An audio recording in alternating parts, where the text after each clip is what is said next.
ब्रेकनंतर स्वागत। एक मोठी बातमी समोर येते। हैदराबाद गॅझेट आधारावरील अध्यादेशाला आव्हान देणाऱ्या जनहित याचिका ही फेटाळण्यात आली आहे। विनीत धोत्रे यांची ही याचिका फेटाळण्यात आली आहे। मराठ्यांना आरक्षण देणाऱ्या हैदराबाद गॅझेट आधारावरील अध्यादेशाला आव्हान देण्यात आलं होतं या याचिकेमधून, पण ही याचिका मुंबई उच्च न्यायालयामध्ये फेटाळण्यात आली आहे। 4 याचिका दाखल करण्यात आल्या होत्या, त्यामधील एका याचिकेवर सुनावणी होणार आहे। तर याचिकेला हैदराबादला गॅझेटियरला मान्यता देत मराठवाड्यातील मराठ्यांना कुणबी प्रमाणपत्र देण्याचा मार्ग मोकळा करणाऱ्या शासन निर्णयाला आव्हान देण्यात आलंय। थेट जाऊयात आपले प्रतिनिधी प्रशांत बाग यांच्याकडे। प्रशांत, हैदराबाद गॅझेटला आव्हान देणारी याचिका ही फेटाळण्यात आली आहे, काय अधिकची माहिती?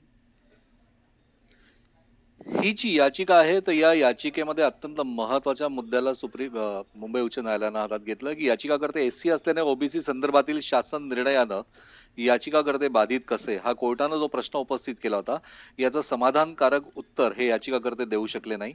आणि ही जनहित याचिका म्हणून ही याचिका मेंटेनेबल कशी, हे सुद्धा याचिकाकर्ते कोर्टाला पटवून देण्यामध्ये अपयशी ठरलेत।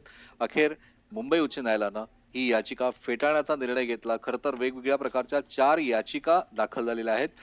त्यातली ही पहिली याचिका ॲडव्होकेट विनीत धोत्रे यांनी ही याचिका दाखल केली होती आणि ही याचिका फेटाळल्यानं एकीकडे हैदराबाद गॅझेटला जी सरकारनं मंजुरी दिलेली आहे त्या बाजूला सकारात्मक आपल्याला नक्कीच म्हणता येईल हे पाऊल कोर्टाचं। पण त्याचबरोबर गंगाधर काळकुटे, मनोज जरांगे पाटील यांचे समर्थक यांनी सुद्धा कॅव्हेट दाखल केली आहे। यामुळे जी मागणी आहे याचिकेत की तत्काळ स्थगिती द्यावी ती सुद्धा शक्य नाहीये, हे सुद्धा कोर्टाने आज अधोरेखित केलं असं आपल्याला नक्कीच म्हणता येईल।